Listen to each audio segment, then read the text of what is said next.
ನಮಸ್ಕಾರ ಎಲ್ಲರಿಗೂ ಪ್ರಿಯಾಸ್ ಕಿಚನ್ಗೆ ಸ್ವಾಗತ. ನೋಡ್ರಿ ಈ ತರ ಪೂರಿ ತರ ಉಬ್ಬಿ ಬರೋ ಹಂಗ ಚಪಾತಿ ಮಾಡಕ ಕೆಲವೊಬ್ಬರಿಗೆ ಬರ್ತಿರಂಗಿಲ್ಲ. ನಮ್ಮ ಚಪಾತಿ ಉಬ್ಬಂಗಿಲ್ಲ ಅಂತಿರ್ತೀರಿ ಮತ್ತು ಮೃದುವಾಗಿ ಉಳಿಯಂಗಿಲ್ಲ ಅಂತಿರ್ತಿರ್ಲ ಮೆತ್ತಗಂಗೆ. ಅವರಿಗೆ ಈ ವಿಡಿಯೋ ಒಳಗೆ ಟಿಪ್ಸು ಹೇಳ್ತನು, ಟ್ರಿಕ್ಸು ಹೇಳ್ತನು. ಮತ್ತು ಅದೇ ನೋಡ್ರಿ ಇಲ್ಲೇ ಚಪಾತಿ ಮಾಡೋದಕ್ಕೆ ಯಾವ ರೀತಿ ಮಾಡೋದಂತ ಇವತ್ತಿನ ವಿಡಿಯೋ ಒಳಗೆ ಹೇಳತ್ತನು. ಇಲ್ಲೇ ಗೋಧಿ ಹಿಟ್ಟ ತೊಗೊಂಡಿದ್ದೀವಿ ನೋಡ್ರಿ. ಈ ರೀತಿಯಾಗಿ ಗೋಧಿ ಹಿಟ್ಟೇನೈತಲ್ಲ ಅಷ್ಟು ಚಾಣಿಸೆ ಇಟ್ಕೊಂಡಿದ್ದೀವ್ರಿ ನಾವು. ಚಪಾತಿ ಮಾಡಕ್ಕೆ ಕಷ್ಟ ಅಂತಿರ್ತಿರ್ಲ ಅವ್ರು ಈ ವಿಡಿಯೋ ನೋಡಿದ್ರಂದ್ರೆ ನೀವು ಈಸಿಯಾಗಿ ಚಪಾತಿ ಮಾಡ್ತೀರಿ. ಇವತ್ತೇನೈತಲ್ಲ 4 ಪದರಿನ ಚಪಾತಿ ನಾವು ಮಾಡೇ ತೋರಿಸಿದೀವ್ರಿ ನಿಮ್ಗೆ ಇವತ್ತಿನ ವಿಡಿಯೋ ಒಳಗೆ. ನೋಡ್ರಿ ಈ ರೀತಿಯಾಗಿ ಅಷ್ಟು ಎಲ್ಲ ಗೋಧಿ ಹಿಟ್ಟ ಚಾನ್ಸ್ ಇಟ್ಕೊಂಡಿದೀವಲ್ಲ. ಇಟ್ಕೊಂಡ್ಮೇಲೆ ಇದಕ್ಕೇನೈತಿ ರುಚಿಗೆ ತಕ್ಕಷ್ಟು ಉಪ್ಪು ಹಾಕತ್ತೀವ್ರಿ. ಯಾಕಂದ್ರೆ ನಾವು ನಮ್ಮ ಸೈಡ್ ಉತ್ತರ ಕರ್ನಾಟಕ ಸೈಡ್ ರೊಟ್ಟಿಗಾಗ್ಲಿ ಮತ್ತು ಚಪಾತಿಗಾಗ್ಲಿ ನಾವೇನೈತಲ್ಲ ಉಪ್ಪು ಯೂಸ್ ಮಾಡ್ತೀವಿ. ಆದ್ರೆ ಸಿಟಿ ಸೈಡ್ ಅದು ಹೋದ್ರೆ ರೊಟ್ಟಿಗೆ ಉಪ್ಪು ಯೂಸ್ ಮಾಡಂಗಿಲ್ರಿ, ಉಪ್ಪು ಹಾಕಂಗಿಲ್ಲ. ನೋಡ್ರಿ ನಾವು ರುಚಿಗೆ ತಕ್ಕಷ್ಟು ಉಪ್ಪು ಹಾಕಿ ಎಷ್ಟು ಬೇಕಲ್ಲ ಅಷ್ಟ ನೀರು ಹಾಕೊಂತನ ಈ ರೀತಿ ಏನೈತಲ್ಲ ನೀವು ಚೆನ್ನಾಗಿ ಇದನ್ನ ಮಿಕ್ಸ್ ಮಾಡ್ಕೋಬೇಕ್ರಿ. ಹಿಟ್ಟ ಈ ರೀತಿಯಾಗಿ ಕಲಿಸ್ಕೋಬೇಕು ನೋಡ್ರಿ. ಹಿಟ್ಟ ನಾದಿದ್ಮೇಲೆ ಮಿನಿಮಮ್ ಇಲ್ಲ ಅಂದ್ರೆ ಒಂದು 15 ನಿಮಿಷ ನೀವು ನೆನೆಯೋದಕ್ಕೆ ಬಿಟ್ರಂದ್ರೆ ಚಪಾತಿ ಮಸ್ತಂಗೆ ಏನೈತಲ್ಲ ಪೂರಿ ಥರ ಉಬ್ಬಿ ಬರ್ತಾವ್ರಿ. ನಾದಿದ ಕೂಡಲೇನ ಮಾಡಕ್ಕೆ ಹೋಗಬಾರ್ದು ಚಪಾತಿ, ಅವ ಸರಿ ಆಗಂಗಿಲ್ಲ ಮತ್ತು ಮೆತ್ತಗೆ ಉಳಿಯಂಗಿಲ್ಲ ರೀ. ಮೃದುವಾಗಿ 1-2 ದಿನ ಇಟ್ಟು ತಿಂದ್ರು ಇಷ್ಟ ಮಸ್ತ್ ಮೆತ್ತಗಂಗೆ ಉಳಿತಾವ್ರಿ. ನಾವು ಹೇಳಿದಂಥ ಈ ವಿಧಾನದೊಳಗೆ ನೀವು ಚಪಾತಿ ಮಾಡಿದ್ರಂದ್ರೆ. ಈಗ ನೋಡ್ರಿ ಹಿಟ್ಟ ರೆಡಿ ಆಗೈತಿ, ಮಸ್ತಂಗೆ ನೆನೆದೈತಿ. ನೆನೆಸಿದ್ವಿ 15 ನಿಮಿಷ. ಅದಕ್ಕೆ ಒಂದು ಸ್ವಲ್ಪ ಎಣ್ಣೆ ಹಚ್ಚಿ ಈ ರೀತಿ ನೋಡ್ರಿ ಮಾಡಿಟ್ಕೊಂಡಿದ್ವಿ. ಇಲ್ಲೇ ಒಂದು ಸಾಂದ್ ಉಳ್ಳಿ ತೊಗೊಂಡಿದ್ವಿ ನೋಡ್ರಿ. ಈ ರೀತಿಯಾಗಿ ಉಳ್ಳಿ ತೊಗೊಂಡ ಇದಕ್ಕೇನೈತಲ್ಲ ಲಟ್ಸಾಕ ನಾವು ಇಲ್ಲೇ ಗೋಧಿ ಹಿಟ್ಟನ್ನು ಯೂಸ್ ಮಾಡಿದ್ವಿ. ಟೋಟಲಾಗಿ 1-2 ಚಪಾತಿ ಮಾಡೋದನ್ನು ನಾವು ಇವತ್ತಿನ ವಿಡಿಯೋ ಒಳಗೆ ನಿಮ್ಗೆ ತೋರ್ಸಾತೀವಿ. ಇಲ್ಲಿ ನೋಡ್ರಿ ಈ ರೀತಿ ಸ್ವಲ್ಪ ಮೊದಲ ಹಿಟ್ಟೊಳಗೆ ಎದ್ದಬೇಕ್ರಿ ಇದನ್ನು. ಅದಾದ್ಮೇಲೆ ನೋಡ್ರಿ ತಗಡ್ ಮೇಲೆ ಉಳ್ಳಿ ಇಟ್ಟ ಈ ರೀತಿಯಾಗಿ ಲಟ್ಟಿಸ್ಕೋಬೇಕ್ರಿ. ಉದ್ದಕ್ಕಂಗೆ ಲಟ್ಟಿಸ್ಕೋಕ್ ಹೋಗ್ಬೇಡ್ರಿ. ಈ ರೀತಿ ಸ್ವಲ್ಪ ಅಗಲಂಗೆನ ಲಟ್ಟಿಸ್ಕೋರಿ.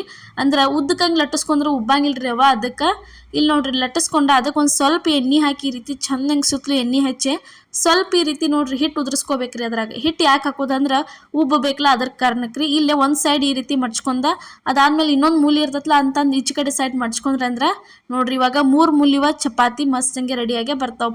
ಪದರಾಗಿ ಬರ್ತಾವೆ. ಅದ್ರ ಜೊತೆ ಚಪಾತಿ ಉಬ್ಬಿನೂ ಬರ್ತಾವೆ. ಈ ರೀತಿ ಒಂದು ಸ್ವಲ್ಪ ರೌಂಡಾಗಿ ನೀವೇನೈತಲ್ಲ ಈಗ ಲಟ್ಟಿಸ್ಕೋಬೇಕು ನೋಡ್ರಿ. ಈ ರೀತಿ ರೌಂಡಾಗಿ ಲಟ್ಟಿಸ್ಕೊಂಡು ಅದಕ್ಕೆ ಏನೈತಿ ಎಣ್ಣೆ ಹಚ್ಚಿರಿ. ಈ ರೀತಿ ಎಣ್ಣೆ ಹಚ್ಚಿ ಅದನ್ನು ತಿರುವಿ ಹಾಕೋರಿ. ತಿರುವಿ ಹಾಕೊಂಡ್ಮೇಲೆ ಮತ್ತು ನಿಮ್ಗೆ ಎಷ್ಟು ಬೇಕಲ್ಲ ಅಷ್ಟು ಸೈಜ್ ಒಳಗೆ ದೊಡ್ಡದು ಲಟ್ಟಿಸ್ಕೊಂಡ್ರಿ ಅಂದ್ರೆ ಮಸ್ತಂಗೆ ಚಪಾತಿ ರೆಡಿ ಆಕೈತಿ ನೋಡ್ರಿ. ನೋಡ್ರಿ ಇದ ಫಸ್ಟ್ ರೀ ನಾವು ಈ ವಿಡಿಯೋ ಹಾಕೋದ. ಇವತ್ತಿನ ಈ ವಿಡಿಯೋ ನಿಮಗಂತೂ ಇಷ್ಟ ಆತಂದ್ರೆ ಮರಿಲಾರ್ದ ನಮ್ಗೆ ಕಮೆಂಟ್ ಒಳಗೆ ನೀವು ತಿಳಿಸ್ರಿ. ಮತ್ತು ಯಾವ ರೀತಿ ಮತ್ತು ಬೇರೆ ಯಾವ ರೆಸಿಪಿ ತೋರಿಸ್ಬೇಕು ಅನ್ನೋದು ನಮ್ಗೆ ನೀವು ಕಮೆಂಟ್ ಒಳಗೆ ತಿಳಿಸಿದ್ರಿ ಅಂದ್ರೆ ನೀವು ಹೇಳಿದ ರೆಸಿಪಿನ ನಾವು ಮಾಡೇ ತೋರಿಸ್ತೀವ್ರಿ.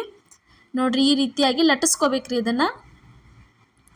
ನೋಡ್ರಿ ಇಷ್ಟ ಐತ್ಲ ಇಷ್ಟು ದೊಡ್ಡದು ಲಟ್ಟಿಸ್ಕೊಂಡಿವ್ರಿ. ತಗಡು ತುಂಬ ನಾವು ತವಾ ಕಾಯಕ್ಕಿಟ್ಟಿದ್ದೀವಿ. ತವಕ್ಕೆ ಸ್ವಲ್ಪ ಎಣ್ಣೆ ಹಚ್ಚಿ ಈ ರೀತಿ ನೋಡ್ರಿ ಚಪಾತಿ ಹಾಕತ್ತೀವಿ. ಚಪಾತಿ ಹಾಕಿದ್ಮೇಲೆ ಒಂದು ಸೈಡ ಚೆನ್ನಾಗಿ ಚಪಾತಿ ಈ ರೀತಿ ಗುಳ್ಳೆ ಎಳ್ಬೇಕು ನೋಡ್ರಿ. ಯಾವ ರೀತಿ ಉಬ್ಬಾತತೆ ಅಂಥೇಳಿ ನಿಮ್ಗೆ ತೋರ್ಸತ್ತೇನೆ. ಇಷ್ಟು ಮಸ್ತ್ ಉಬ್ಬಿ ಬರ್ತಾವ್ರಿ ಚಪಾತಿ ಅಂತೂ ಭಾರಿ ಮಸ್ತ್ ಉಬ್ಬುತ್ತಾವ್ರಿ. ಈಗ ಇದನ್ನ ಏನೈತಲ್ಲ ತಿರುವಿ ಹಾಕೊಂಡ್ಬಿಡ್ಬೇಕ್ರಿ. ತಿರುವಿ ಹಾಕೊಂಡ ಎರಡೂ ಸೈಡ್ ಚಂದಂಗೆ ಬೇಯಿಸ್ಕೋಬೇಕು ನೋಡ್ರಿ. ಪದರಾಗಿರ್ತಾವ್ರಿ. ಅದ್ರ ಜೊತೆ ಮಸ್ತಂಗೆ ಉಬ್ಬಿನೂ ಬರ್ತಾವ್ರಿ. ನೀವು ಇಡೀ ದಿನ ಇಟ್ಟು ತಿಂದ್ರು ಇಷ್ಟ ಮೆತ್ತಗಂಗೆ ಉಳಿತಾವ್ ನಿಮ್ಮ ಚಪಾತಿ. ಬಿರುಸಾಗಂಗಿಲ್ಲ ಏನಿಲ್ಲ ನೋಡ್ರಿ. ಈ ರೀತಿಯಾಗಿ ಎರಡೂ ಸೈಡ್ ಚಂದಂಗೆ ಬೇಯಿಸ್ಕೊಂಡ್ರಂದ್ರೆ ಮುಗೀತ್ರಿ. ಅದನ್ನು ಚಪಾತಿ ತಕ್ಕೊಂಡ ಬಿಡ್ಬೇಕ್ರಿ. ಅದಾದ್ಮೇಲೆ ನೋಡ್ರಿ ಈಗ ಇನ್ನೊಂದು ಚಪಾತಿ ಉಳ್ಳಿ ಇಟ್ಟಿದ್ದೀವಲ್ಲ ಆಗ ಆ ಉಳ್ಳಿದ ಚಪಾತಿ ಇವಾಗ ಮಾಡಿ ನಾವು ತೋರ್ಸಾತೀವಿ ನೋಡ್ರಿ. ಈ ರೀತಿ ಅಗಲಂಗೆ ಲಟ್ಟಿಸ್ಕೋಬೇಕ್ರಿ. ಉದ್ದಂಗೆ ಲಟ್ಟಿಸ್ಕೊಂಡು ಎಣ್ಣೆ ಹಚ್ಚಿ ಮಡ್ಚ್ಕೊಂಡ್ರೆ ಉಬ್ಬಂಗಿಲ್ರಿ ಅವ.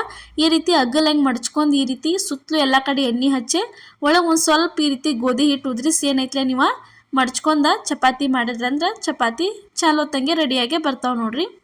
ತೋರ್ಸಾತೀವಿ ನೋಡ್ರಿ. ಈ ರೀತಿಯಾಗಿ ದಂಡಿ ಎಲ್ಲ ಒತ್ಕೋಬೇಕು ನೋಡ್ರಿ. ಆ ರೀತಿ ಒತ್ಕೊಂಡ ಈಚೆ ಕಡೆ ತಂದು ಈ ಮೂಲಿಗೆ ಹಚ್ಚಿ ಮತ್ತು ದಂಡಿ ಸ್ವಲ್ಪ ಒತ್ತೆ ಈ ರೀತಿ ಲಟ್ಟಿಸ್ಕೋಬೇಕು ನೋಡ್ರಿ ಚಪಾತಿ. ನೋಡ್ರಿ ಚಪಾತಿ ಕಲಿತಿರ್ತಿರ್ಲ ಈಗಿನ ಅವ್ರಿಗೂ ಈ ವಿಡಿಯೋ ನೋಡಿದ್ರೆ ಈಸಿಯಾಗಿ ನೀವು ಚಪಾತಿ ಮಾಡ್ಕೋಬೋದು ನೋಡ್ರಿ. ಈ ರೀತಿಯಾಗಿ ನೋಡ್ರಿ ಬಲಗೈಯಿಂದ ಏನು ಮಾಡೋದಂದ್ರೆ ತಗಡ ಆ ರೀತಿ ತಿರುಗಿಸ್ಬೇಕ್ರಿ. ಈ ಕಡೆಯಿಂದ ಲಟ್ಟಿನ್ಗೆಯಿಂದ ಲಟ್ಟಿಸ್ಕೊಂತ ಹೋಗ್ಬೇಕ್ರಿ. ದಂಡಿನ ತೀಡ್ಬೇಕ್ರಿ. ನಡುವನ್ನ ತೀಡಬಾರ್ದು. ಒಮ್ಮೆ ಚಪಾತಿ ಯಾವತ್ತಿದ್ರು ನಡು ಒಂದು ಸ್ವಲ್ಪ ಚಪಾತಿ ದಿಪ್ಪನೇ ಇರಬೇಕು. ದಂಡಿಗೆ ಏನೈತಿಲ್ಲ ಒಂದು ಸ್ವಲ್ಪ ತಿಳುನೇ ಇರಬೇಕ್ರಿ ಯಾವಾಗಲೂ ಚಪಾತಿ. ನೀವು ನೋಡ್ರಿ ಚಪಾತಿ ಎಷ್ಟು ದೊಡ್ಡದ ಮಾಡಿದ್ವಿ ಅಂತ ಹೇಳಿ ನಾವು ಈಗ ರೆಡಿ ಆಯ್ತು ನೋಡ್ರಿ ಚಪಾತಿ. ಅದಾದ್ಮೇಲೆ ನೋಡ್ರಿ ಇಲ್ಲೇ ತವಾ ಕಾದತಿ ಎಣ್ಣೆ ಬಿಟ್ಟು ಒಂದು ಸ್ವಲ್ಪ ಅದಕ್ಕೆ ಚಪಾತಿ ಹಾಕ್ಬೇಕ್ರಿ. ನಿಮ್ಮ ಕಡೆ ಈ ರೀತಿ ತಗಡಿಲ್ಲ ಅಂದ್ರೆ ನೀವು ಏನು ಯೂಸ್ ಮಾಡ್ರಿ ಅಂದ್ರೆ ಟೆಫ್ಲಾನ್ ಶೀಟ್ ಅದು ಇರ್ತಾವಲ್ಲ ಆ ಶೀಟ್ ಯೂಸ್ ಮಾಡಿ ನೀವು ಚಪಾತಿ ಮಾಡ್ಬೋದ್ರಿ. ಇಲ್ಲಾಂದ್ರೆ ಹಿಟ್ಟು ಹಚ್ಚಿ ಚಪಾತಿ ಮಾಡ್ಬೋದು. ಹಿಟ್ಟು ಹಚ್ಚಿನೂ ಯಾವ ರೀತಿ ಚಪಾತಿ ಮಾಡೋದಂತ ನಾವು ಮತ್ತೆ ನೆಕ್ಸ್ಟ್ ವಿಡಿಯೋದಾಗೋದು ನಿಮ್ಗೆ ತೋರಿಸ್ಕೊಡ್ತೀವಿ. ಇಲ್ಲಿ ನೋಡ್ರಿ ಒಂದು ಸೈಡ್ ಪೂರ್ತಿ ಚಂದಂಗೆ ಬೇಯ್ದತ್ಲ. ಈಗ ಏನು ಮಾಡೋದಂದ್ರೆ ಈ ರೀತಿ ತಿರುವಿ ಹಾಕೊಂಡ್ರೆ ಅಂದ್ರೆ ಎಷ್ಟು ಚಂದ ಉಬ್ಬಾತೈತೆ ನೋಡ್ರಿ. ಈ ರೀತಿಯಾಗಿ ಅಷ್ಟು ಚಪಾತಿ ನೀವು ಎಷ್ಟು ಚಪಾತಿ ಮಾಡ್ತೀರಿ ಮುಗಿತಕ್ಕ ಅಷ್ಟು ಚಪಾತಿನ ಇದೇ ರೀತಿ ಮಸ್ತಂಗೆ ಉಬ್ಬಿ ಬರ್ತಾವೆ. ನೀವು ಈ ವಿಧಾನ ಬಳಸಿ ಚಪಾತಿ ಮಾಡಿದ್ರಂದ್ರೆ ನೋಡ್ರಿ. ಈಗ ಎರಡು ಸೈಡ ಚಂದಂಗೆ ಬೇಂದತಿ. ಇನ್ನೊಂದು ಸ್ವಲ್ಪ ಈ ಕಡೆ ಸೈಡ ತಿರುವಿ ಹಾಕೊಂಡು ಬೇಯಿಸಿದ್ರಂದ್ರೆ ಚಪಾತಿ ಈಗ ರೆಡಿ ಆಕೈತೆ ನೋಡ್ರಿ. ಇದೇ ರೀತಿ ಇನ್ನು ಮುಂದೆ ಇನ್ನೂ ಹಲವಾರು ಉತ್ತರ ಕರ್ನಾಟಕ ಎಲ್ಲ ರೆಸಿಪಿಗಳನ್ನ ನಿಮ್ಮ ಮುಂದೆ ತರ್ತೀವಿ. ಮರೀಲಾರ್ದ ನೀವು ಫಸ್ಟ್ ಟೈಮ್ ನಮ್ಮ ವಿಡಿಯೋ ಇದು ನೋಡತ್ತಾರೆ ಅಂದ್ರೆ ಸಬ್ಸ್ಕ್ರೈಬ್ ಮಾತ್ರ ಮಾಡಿರಿ, ಸಪೋರ್ಟ್ ಮಾಡಿರಿ. ಅದೇ ರೀತಿ ನೋಡ್ರಿ ಯಾವ ರೀತಿ ಆಗ್ಯಾವಂತ ಅಷ್ಟು ಚಪಾತಿ ತೋರ್ಸತ್ತೀವಿ. ಟೋಟಲಾಗಿ ಇಷ್ಟು ಚಪಾತಿ ಮಾಡೀವಿ ನೋಡ್ರಿ. ನಾವು ನಿಮ್ಗೆ ಸ್ಟಾರ್ಟಿಂಗ್ ಏನು ಅಷ್ಟು ಹಿಟ್ಟು ತೊಗೊಂಡಿದ್ದೀವಲ್ಲ ಅದ್ರಾಗ ಇಷ್ಟೆಲ್ಲ ಚಪಾತಿ ಆಗ್ಯಾವು. ಪ್ರತಿಯೊಂದು ಚಪಾತಿನೂ ಅದೇ ರೀತಿ ಮಸ್ತ್ ಹೆಂಗೆ ಉಬ್ಬಿನ ಬಂದವ್ರಿ.